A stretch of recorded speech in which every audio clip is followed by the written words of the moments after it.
તો જય ઠાકર બધા મિત્રોને સ્વાગત છે તમારું દેશી મિની બ્લોગમાં। તો સવારમાં આપણે રોડને ડામર ઉપડ્યા ગાવું લઈને, અને આ ખૂટીઓ હાલ્યો આવે છે। હેવાયો થઈ ગયો કે નહીં એક જ દીમાં? ભાઈ આરોરા રહેતો સારો થઈ જાય હેવાયો, પછી વાંધો નહીં આવે। અત્યારે આપણે વાડીમાં ગળી ગયા છે અને ગાવું લાંબી હાલ્યા। કપામાં બહુ કાંઈ ખાસ તો રૂ નથી, પણ હું કરું કાંઈ છે નહીં એટલે કપામાં આવવું પડે હવે। અને વિનોદભાઈ આવી ગયા છે। વિનોદભાઈ ફાંકા વાજીને કરી નાખી ઘડીક, અને એકાદા બે ત્રણ વિડીયો બનાવી નાખ્યું વિનોદભાઈ। હવે વિડીયો બની ગયા ને અમારે જવાનું હતું ગાવું લઈને પાણી પાવા। અમે જઈએ છીએ ગાવું લઈને પાણી પાવા।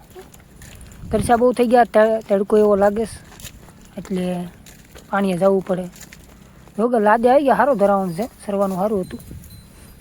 અને પાછા આવી ગયા છીએ અને આપણે હેઠે ઉભા રહીએ। હેઠે બહુ કવરા મળ્યા, કાંઈ રૂ ન એટલે હેઠે આવે જ છે।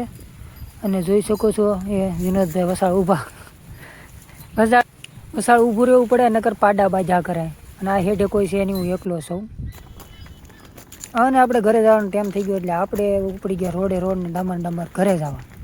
આપણે આ ફેર્યા છીએ હા વાહે ભેહુંની હારે, કેમ કે ભેહું હાલતી નહોતી અને વાહનવાળા બહુ પીપી કરતા ન મેળા આ બધું। અને આપણી ગાઉ ગઈ ઘરે અને આપણે આવી ગયા સાંજે ગાઉવાળા પાસે જોકે। પાકડ ગાઉની જોક છે ને દૂધના ઘરે છે એટલે આપણે આવી ગયા જોકે હુવા। અને આ બધા તાપતા હતા, 2 વાગી ગયા। મેં કીધું હવે બહુ જગાય નહીં, હુઈ જવાય। તો તમને મિની બ્લોગ સારો લાગ્યો હોય તો લાઈક કરી નાખજો, ફોલો કરી નાખજો।